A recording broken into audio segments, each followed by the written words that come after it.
Welcome to Stuff You Missed in History Class, a production of iHeartRadio.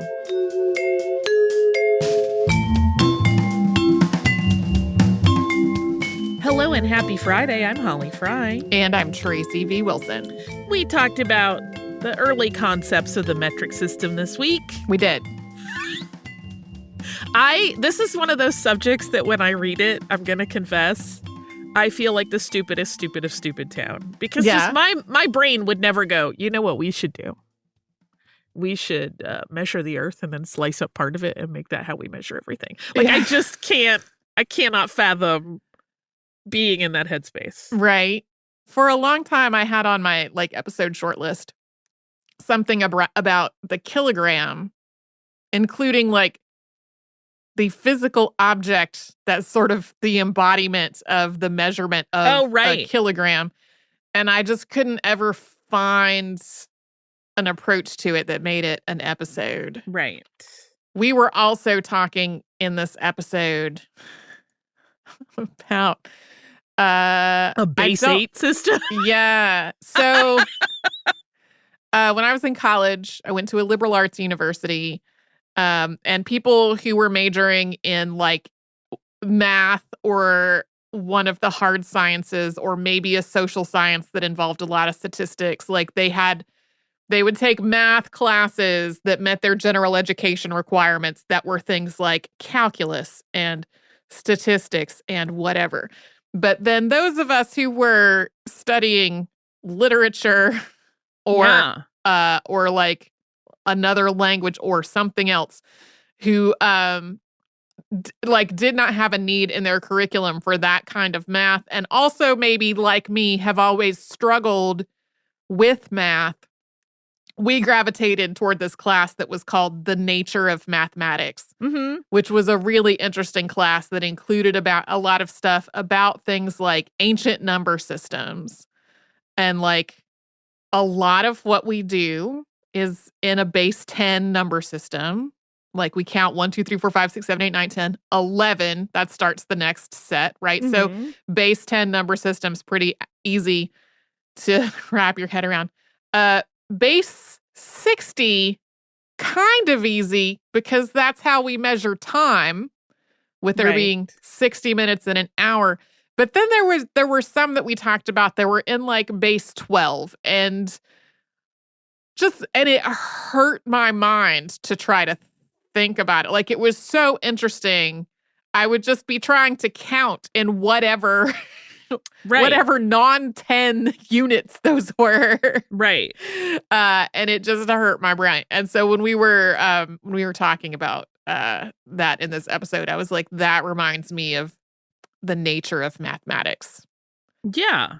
I mean, listen, I'm not going to use this opportunity to once again say I think we should be on metric time, but I do. But because if you think about it, oh no, that's fine. We'll do all of these physical measurements on a base 10 system, but then base 60 with 12 and 12 as your day parts. It's just messy. Yeah. Anyway, I too took a class like that. But it became apparent that I was just enough in between those two spaces of I just want broad stroke history information, and I can't, to this day, no, on the calculus. I have a very good friend that I grew up with who was her advanced degree is in mathematics, and she was always like, no, math is, it's graspable. And I'm like, girl, no. Yeah. But there was one day that is a formative, kind of painful memory. Not painful. Painful's not the right one, but I still get the stress cringe when it happens, where I was there was a formula that our teacher had introduced, and it included an element that was negative for no reason that was explained. And I kept begging him to explain why that was the case. And everyone in the class was just like, just shut up and accept it. And I'm like, I don't understand this concept. There's a random negative in the mix here. It's really, I cannot move past this. And I just became the scourge of that class. And I did not want to be, but I also did not understand what the heck was going on. Yeah. So I was like, please just explain it to me. And he didn't really want to. He was like, I can't. That's more advanced math. And I'm like, okay, but try. Right. And he's like, that's not this class. Like, I'm not even shading the teacher on this one. It just was like, there was no space for me. I couldn't do the higher maths, and I couldn't just accept the things they were telling us in the more theoretical maths. And so it was stressy. I will say that anytime I've talked about my lifelong struggles with arithmetic on the show, we get an email from somebody that tells me I'm reinforcing sexist stereotypes about women being bad at math. And I just want to say, I'm not making this up. I have literally struggled with arithmetic since I was a child. I still count on my fingers, and I'm 48 years old. So please don't send me emails telling me I'm a sexist stereotype. This is my actual human experience. Here, I'll counter this. Okay. With the example of my beloved, who I love very, very much. But, like, he wants to stay away from math at almost every expense. Like, there's a thing, we have gotten to this point where, like, there is a joke at our house where, like, I've tried to explain, like, how our property tax is calculated and whatever. And, like, we have just told our friends, if you ever, like, need to keep a secret from Brian and want him to leave the room, just say the phrase millage rate. Yeah, he will run away. He will run away. I don't understand that either.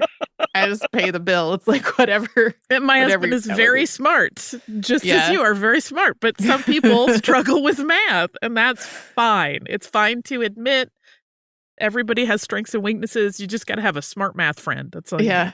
Yeah. I mentioned to you before we started recording that while I was researching, I came across a handful of pretty impassioned discussions about the metric system because I hadn't really thought about it from this perspective before. You know, we in the US, as we said in the episode, have not made it our official system. So it's kind of expected that we're all over the map. But then this goes back to the thing I said at the top of the show about Britain still having some things that are not metric. And I was reading this, one of the many discussions of it, where there are a lot of people who are like, we either need to get metric or we need to not, but we need to get metric. Like, we can't stop it. And they mentioned that, like, there was, you know, the decision made that the UK would switch over to metric. And then I can't find the exact quote, but one writer basically said, we got halfway there and then we just got stuck and never moved again. And so there are a lot of things that are in metric, but then there are a lot of things that are still using the old imperial. And that is more confusing when we say we are a metric country. And some of these are very impassioned. And like really, really highly critical of various government entities for not pushing this harder.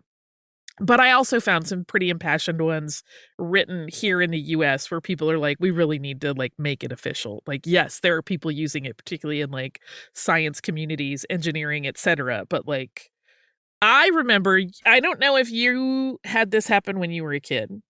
Maybe. In the 70s, there was a moment. Yeah. Where it was like, we are switching to metric. We're going to start teaching kids metric. And I remember, and I was quite small. I was probably like second or third grade. I was little.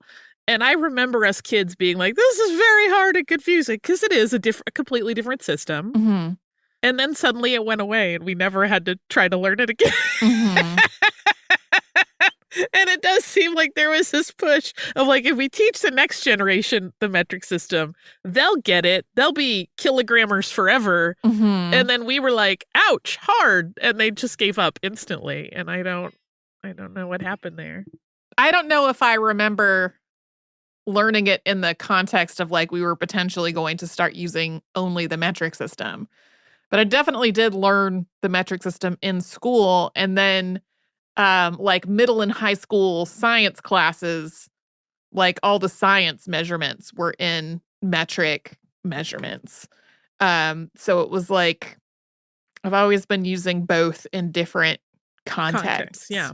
Yeah. I don't know if the U.S. will ever get its act fully together in this way or not. Yeah, I don't know.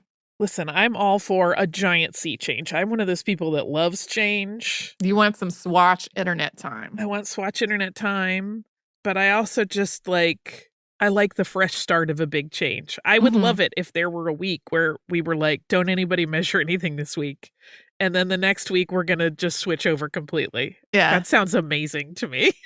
Yeah. I know that's not realistic or practical in any way, but I do think like you kind of got to rip the Band-Aid off. It's going to have to be like that. This whole like slow ramp is why Britain is like stuck in this weird situation where they're trying to slowly, I was about to say inch forward because that, I mean, when you think about that, right, that's messed up. A foot is 12 inches. What? That's random.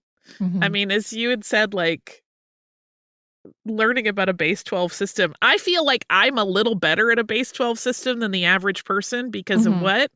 Sewing. Because it's like you calculate everything by a yard. So it's like 12, 24, 36 going forward. Like that's how your brain has to do it anyway when you're measuring out fabric sometimes if you're doing big pieces. So I think I could survive in that world a little, but we shouldn't have to.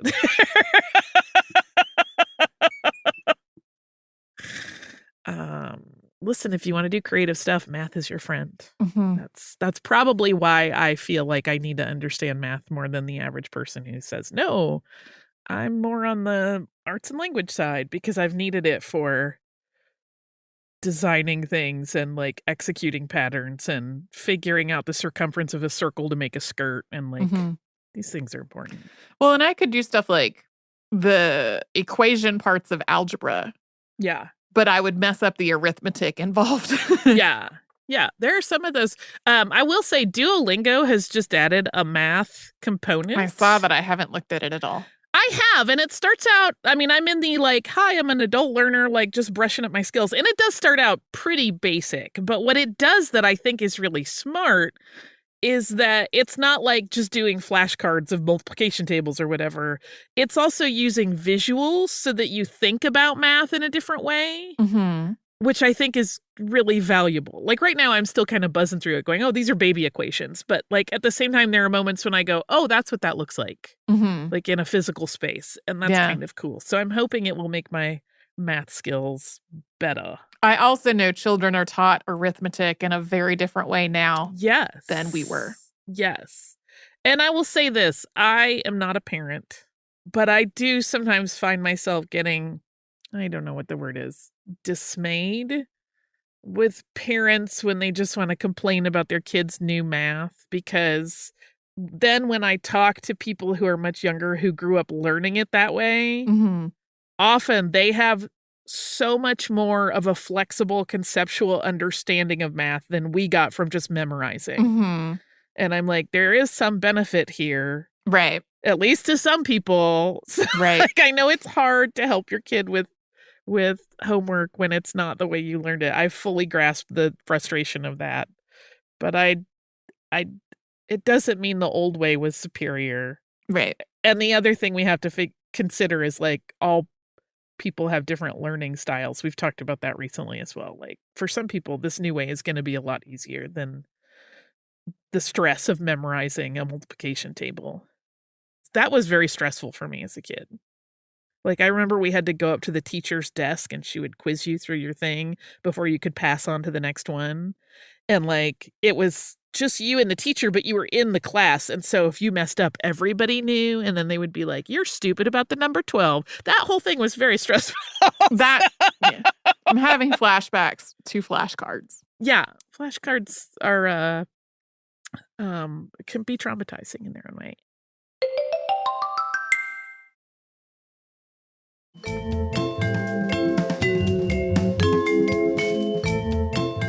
talked about Sarah Bradley Fulton, the Daughters of Liberty, this week. I love all these stories about her, even though we can't corroborate a lot of them. I had various little notes that I wrote down. Some of them are just things that I did not have a good place to put in the episode, and some of them were just random things that occurred to me.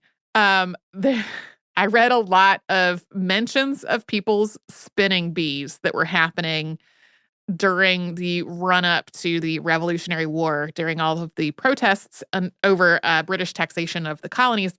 And this was one that I loved, but I was like, this feels redundant.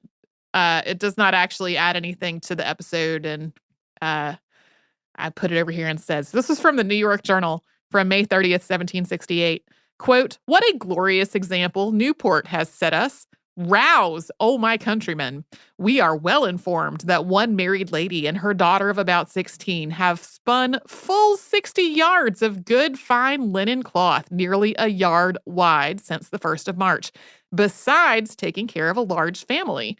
The linen manufacture is promoted and carried on with so much spirit and assiduity among all ranks that we are assured there is scarcely enough flax to be had in town to supply the continued consumption of that article." The rouse, "Oh my countrymen," particularly got me. There were a couple of details that I found in the book that was written by her great-great-great-great-granddaughter, which is called "A Woman Fearing Nothing, The Story of Sarah Bradley Fulton, a Revolutionary War Heroine." I went to the Medford Public Library in person to read that because there are 3 copies of it in libraries in my area, 2 in Medford and 1 in Revere. And one of the details was that the first house that Sarah Bradley Fulton and her husband lived in Medford might have been one that they rented from Isaac Royal. Oh, wild. Which, was kind of a fascinating little detail. I mean, it would make sense because the Royals were super rich and owned a bunch of property in Medford. It might have been harder to find a house not owned by the Royals. Right. They did eventually buy a house of their own, but they seem to have been renting one when they first moved there. And the other is there are a couple of different accounts of a later visit from Lafayette. Like Lafayette made another trip and was in Medford, and she went to go see him. And in one account, he was at dinner and she was waiting a long time, and she finally just got tired of waiting and just went into the dining room and kind of berated him. And the other account was like more did not quite make it sound as, rude as that did. But I had trouble kind of puzzling that out. And I was like, I don't need to find a place to wedge this into here. I will confess to you, in what might be sacrilegious to many people, that every time I hear about Lafayette, all I can think of are the dogs from Aristocats. Okay. which are named Lafayette and Napoleon, and they're funny hound dogs. Lafayette, are you awake? It's just like the best. Yeah. I fixated on 2 things in this episode. One being the mysterious vessels that were used to serve George Washington and Lafayette. How those seem to be different. Yeah. And in my head, of course, I've already put together a hilarious comedy of I don't know where that punch bowl is. Just give him this one. But the other thing is that I now kind of want to make a very rum-forward drink called potation. Yeah, the word potation, I loved that. I went down just a little path. Forgotten is not the right word. But the prevalence of rum in the colonial economy, just it was not at the top of my mind as I was working on this. Yeah. And so it just mentioned the far-famed product of that town. And I was like, far-famed, wonder what was the far-famed product? Was it apples? I don't know why apples was what. And then I was like, oh, no, it was Medford rum. It was definitely rum. I have a question for you. Okay. Because you live in that area-ish. Uh-huh. Does Medford still have a lot of, like, rum distilleries? Are there... I don't know about Medford specifically, but there are distilleries in this area, and there are distilleries that make and market something that they market as, like, Medford rum. Interesting. But I don't know offhand if they are distilleries that are physically located in Medford. So when we talk about like researching queer history, Mhm. it often involves a lot of reading between the lines. And what I'm about to say is not that. It is me making something up Okay. based on no evidence. Okay. Like no concrete evidence, really. Tracy's historical fanfic. This is absolutely Tracy's historical fanfic, 100%. We have Eliza M. Gill and we have Helen T. Wilde. They both knew each other. They both never got married. They both never had any children. One of them lived in her family's home in Medford for like 6 decades until moving to Waltham for reasons I don't know. And the other lived in her father's house for a long time and then lived with a brother. There are a bajillion reasons that this could be these two women's life story. But I 100% just wrote a mental romance of these two women, school teachers and then City of Medford employees, also local historians and founders of the local DAR. I just made a whole love story about them. And if anyone is descended from members of that, other members of their family and is like angry about, like, I made up a whole little love story in my head. Oh.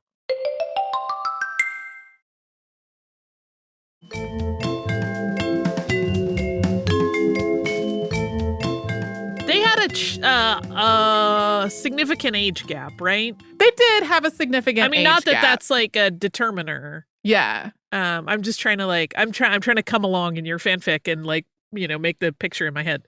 In my head, the fanfic that plays out is that they both had a crush on John Fulton. Okay.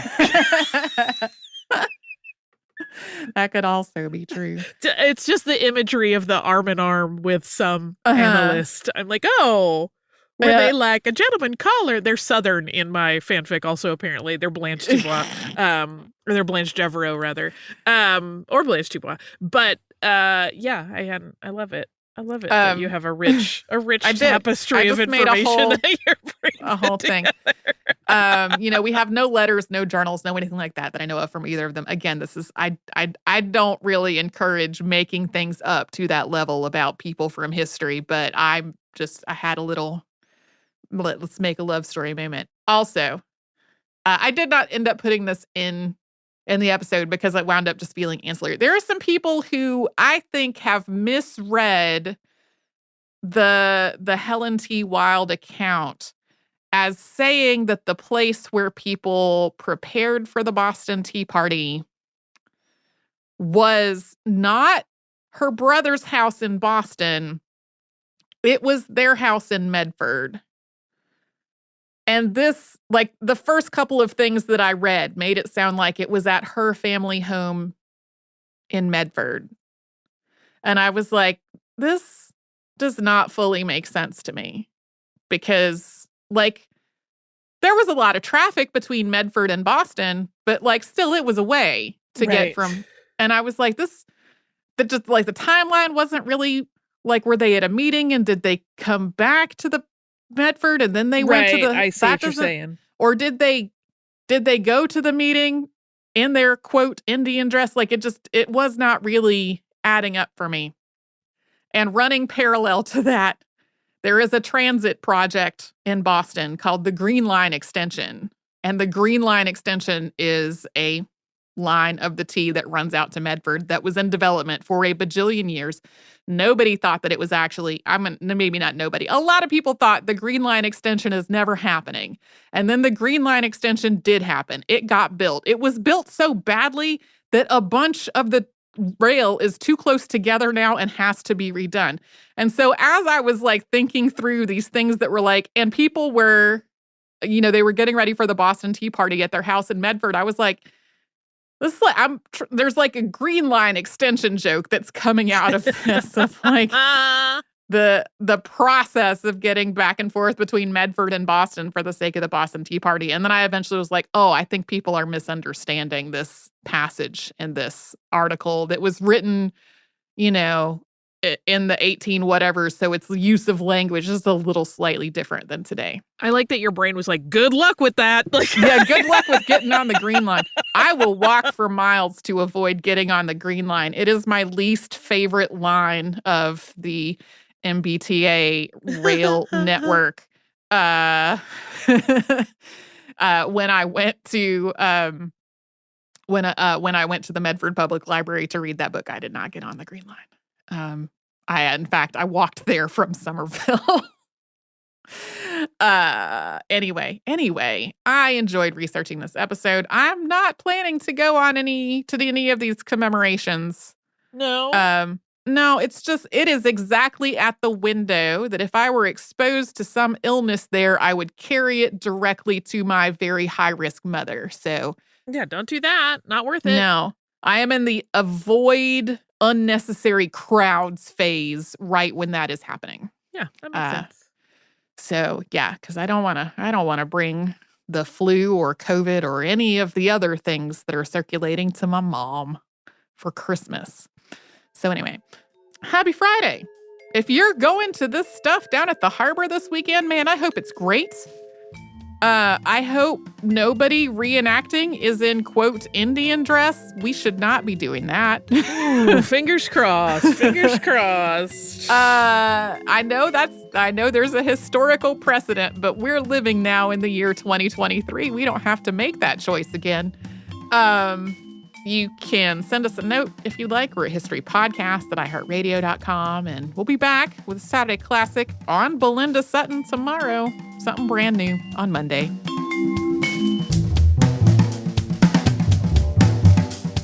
Stuff You Missed in History Class is a production of iHeartRadio. For more podcasts from iHeartRadio, visit the iHeartRadio app, Apple Podcasts, or wherever you listen to your favorite shows.